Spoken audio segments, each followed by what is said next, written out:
Isabella, who just loves an opportunity to share things with me. And like she said, welcome to episode 2 of my podcast, Painfully Faithful. And I'm happy to be here with you today by myself to just continue to share my story of how I have continued to become painfully faithful. And the idea for episode 2, No Pressure, No Diamonds, is something that I'm excited to share with you. And I'll get into what that means in just a second. But first, I wanted to share a scripture with you that goes along with this idea. And it's in Hebrews 12, verse 11. And in the NIV version, it says, "No discipline seems pleasant at the time, but painful. Later on, it produces a harvest of righteousness and peace for those who have been trained by it." And I also wanted to share in the NLT version, it says, "No discipline is enjoyable while it is happening. It's painful. But afterward, there will be a peaceful harvest of right living for those who are trained in this way." I don't know if I'm alone, but when I hear this, the words discipline, painful, pressure, it's not exciting. Those aren't words that I gravitate toward, but they're in the Bible and they're important. And when we allow them to do their work in us, it produces something amazing. And that's what this podcast is all about in this episode today. Just about overcoming and validating that it's hard and there's a lot of tears and there's pain and there's pressure. But when we don't give up and when we stay the course, God has the opportunity to produce something amazing in us. And I'm so thankful for that. And I wanted to share with you just this idea of no pressure, no diamonds. And about 6 years ago, when I was in the hospital after having my spine surgery, a friend came to visit me and she brought me a journal. A friend who knows I love to write brought me a journal, and on the front it said, "No pressure, no diamonds." And I asked her what that meant. And she began to tell me the story of how diamonds are made, which I don't really thought I thought much about before this moment, or maybe it didn't mean something to me then that it meant in that moment, and how it really inspired me just thinking about the process of how diamonds are made. She shared this with me of how, just how they're formed. They're formed from high heat and pressure from the Earth's surface. When volcanoes erupt, the volcanic rock goes deep into the Earth's surface and forms carbonated rock. It looks like coal, like dark, black coal. When scientists took these particles and chipped away, it probably took a while, right? Chipping away at these particles, diamonds were formed. Precious, beautiful, expensive diamonds. I'm sure there is a way more scientific explanation for how diamonds are formed. You know I'm not a scientist, but this simple explanation has really helped me get through some challenging moments, especially paired with this scripture in Hebrews 12 of how discipline in the moment, hardship and pressure in the moment is hard and not fun. But if we allow our hardships to train us and teach us things, it can produce something beautiful within us. Peace, gratitude, joy, something amazing if we allow it to do its work. Just like diamonds, things don't change just like that. Our circumstances don't just, when we're in a hard moment, most of the time, it's not something that just gets better like that. It takes time. But when we don't give up, it produces something valuable. When I was after I had spine surgery, I shared this in episode 1 of just what the pain was like and just how hard it was, just the process. But I went to a rehab hospital for about a month to relearn to walk. And every day I had 3 hours of physical and occupational therapy.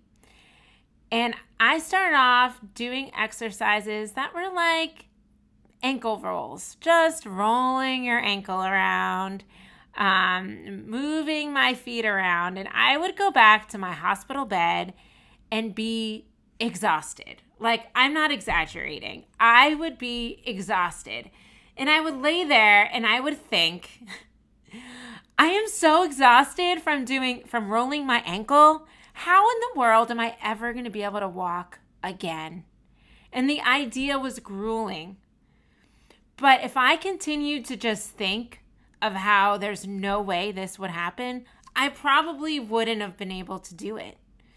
But by reading scripture and praying and talking to friends and crying with friends and sharing about how hard it was and texting in moments that I was like, I don't want to go do my exercises right now because I'm exhausted, and friends get back to me, I'll pray for you, or you could do this, you got this. Like, that's what helped me to not give up, to persevere, to overcome, to let the pain and the hardship train me. But little by little, I saw that the ankle rolls exercises started to work its way up. And then I would start, while I was sitting, of course, I would start trying to raise my knee off the ground. And then I would start trying to lift my legs off the ground. And then I would start to try to stand. And I would be standing in parallel bars and trying to take a few steps. And then I would try to balance and get my hands off the bars and just stand for 30 seconds. The worst was standing on one foot for 30 seconds with my eyes closed. I dreaded that exercise. It literally felt like it took everything in me to do in that moment. But little by little of continuing to do the training every day and seeing how the exercises built on one another, that inspired me and gave me the encouragement to not give up. That I was no longer saying things like, there's no way I could do it. I was then amazed. I remember every time Cash would come in the room, I would share, look, Cash, I could bend my knee. Look, Cash, I could tie my shoes. I was so excited that I was able to do these simple tasks because I worked so hard to be able to do it. And that's like our lives. When we work so hard to not give up, then we appreciate what we have. Now I go for 2-mile walks every day. It's just what I do. It's part of my daily routine. And there's days that it's cold out, or I'm just tired, I'm just not feeling it, and I could be like, oh, I have to go for a walk today. But when I stop and I take a second, take a breath, and I refocus and I think, okay, I get to go on a walk today. And I go outside and I thank God that I'm able to walk. It changes everything. It changes my perspective. And now I'm filled with gratitude.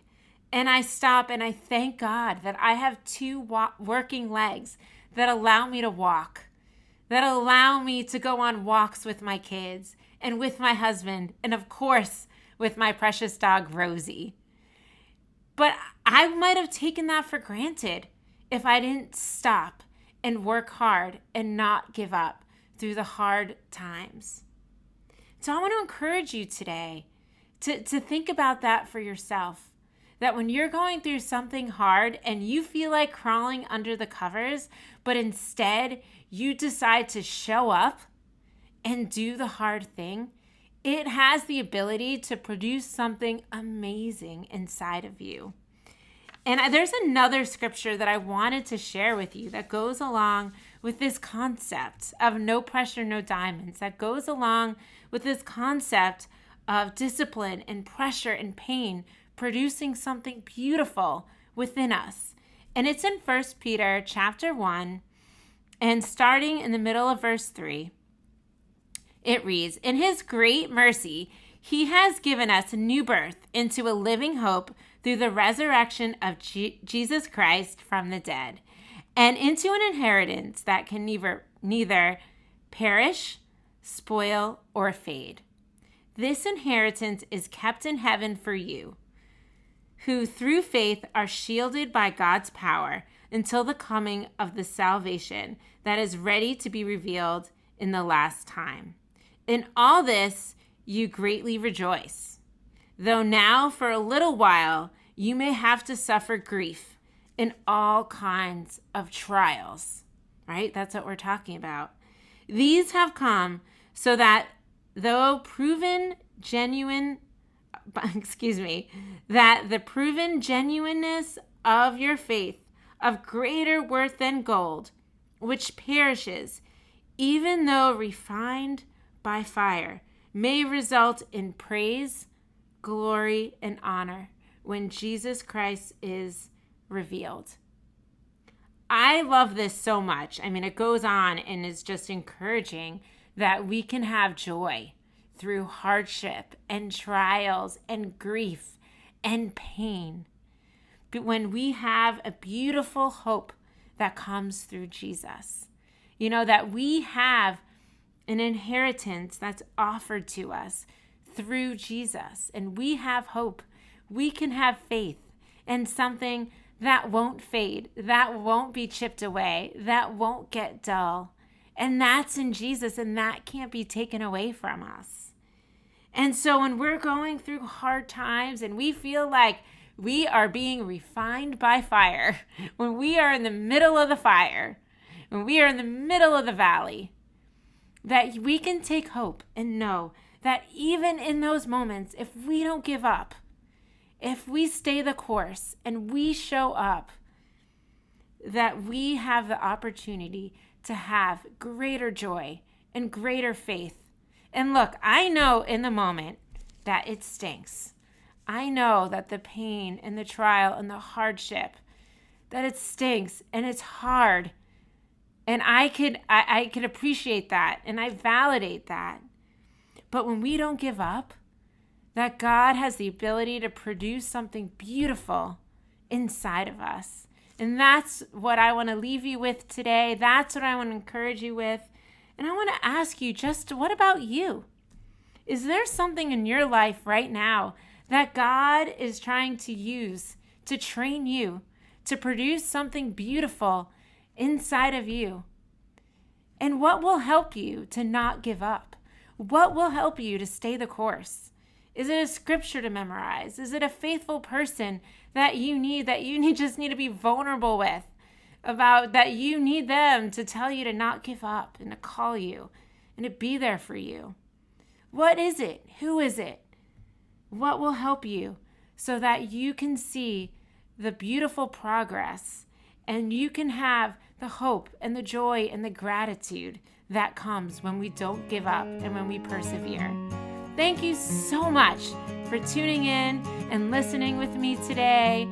It's so exciting to have this podcast and be able to share my thoughts and my experiences with you. And please like and subscribe to my YouTube page, Painfully Faithful. And you can find me on Instagram and Facebook. And I'll see you next time on the Painfully Faithful podcast. Thanks for joining in.